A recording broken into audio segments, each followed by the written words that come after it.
प्रधानमंत्री नरेंद्र मोदी ने उपराष्ट्रपति एम वेंकैया नायडू के विदाई भाषण में कहा कि उपराष्ट्रपति के तौर पर आपने युवाओं के कल्याण के लिए बहुत समय दिया। राज्यसभा में पीएम मोदी ने कहा कि इस साल हम ऐसा 15 अगस्त मना रहे हैं जब देश के उपराष्ट्रपति, लोकसभा स्पीकर और प्रधानमंत्री वह लोग हैं जिनका जन्म स्वतंत्र भारत में हुआ है। उन्होंने ये भी कहा कि उपराष्ट्रपति नायडू की वाक्पटुता और उनकी अभिव्यक्ति की क्षमता तथा भाषण पर उनकी पकड़ लाजवाब है।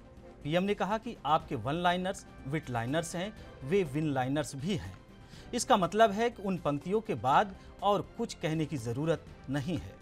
आपका हर शब्द सुना जाता है, पसंद किया जाता है और सम्मानित किया जाता है और कभी भी काउंटर नहीं किया जाता।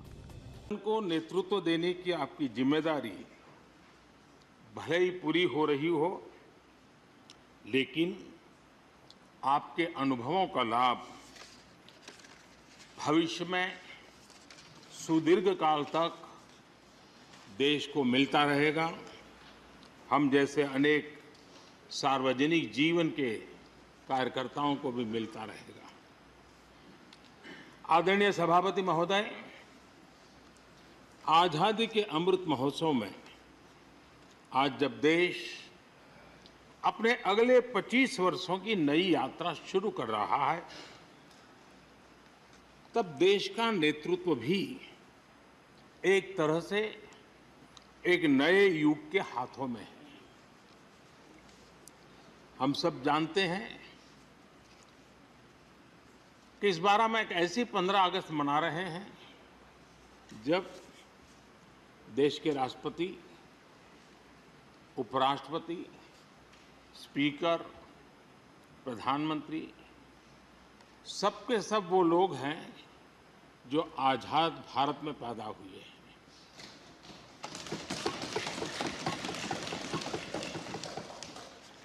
और सबके सब बहुत ही साधारण पृष्ठभूमि से आते हैं। मैं समझता हूं उसका अपना एक सांकेतिक महत्व है, साथ में देश के नए युग का एक प्रतीक भी है। आदरणीय सभापति महोदय, आप तो देश के एक ऐसे उपराष्ट्रपति हैं जिसने अपनी सभी भूमिकाओं में हमेशा युवाओं के लिए काम किया है। आपने सदन में भी हमेशा युवा सांसदों को आगे बढ़ाया, उन्हें प्रोत्साहन दिया। आप लगातार युवाओं के संवाद के लिए यूनिवर्सिटीज और इंस्टीट्यूशंस लगातार जाते रहे हैं। नई पीढ़ी के साथ आपका एक निरंतर कनेक्ट बना हुआ है और युवाओं को आपका मार्गदर्शन भी मिला है और युवा भी आपको मिलने के लिए हमेशा उत्सुक रहे हैं। इन सभी संस्थानों में आपकी लोकप्रियता भी बहुत रही है।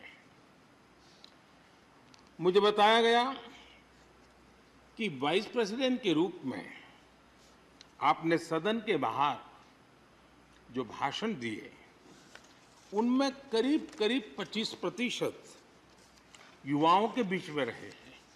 ये भी अपने आप में एक बहुत बड़ी बात है।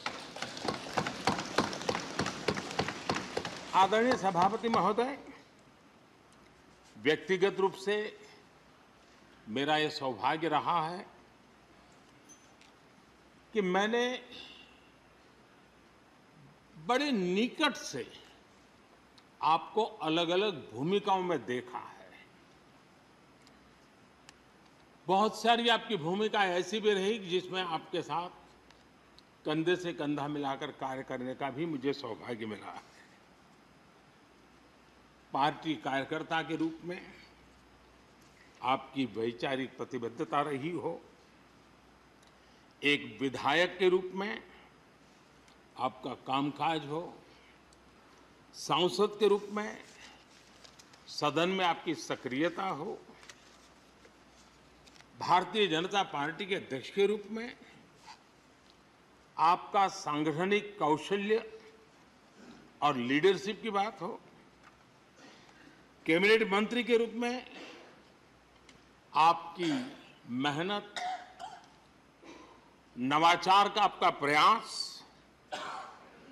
और उससे प्राप्त सफलताएं देश के लिए बहुत उपकारक रही है, या फिर उपराष्ट्रपति और सदन में के सभापति के रूप में आपकी गरिमा और आपकी निष्ठा। मैंने आपको अलग अलग जिम्मेदारियों में बड़े लगन से काम करते हुए देखा है। आपने कभी भी किसी भी काम को बोझ नहीं माना। आपने हर काम में नए प्राण फूंकने का प्रयास किया है। आपका जज्बा, आपकी लगन हम लोगों ने निरंतर देखी है, और सबके सब बहुत ही साधारण पृष्ठभूमि से आते हैं। मैं समझता हूं उसका अपना एक सांकेतिक महत्व है, साथ में देश के नए युग का एक प्रतीक भी है।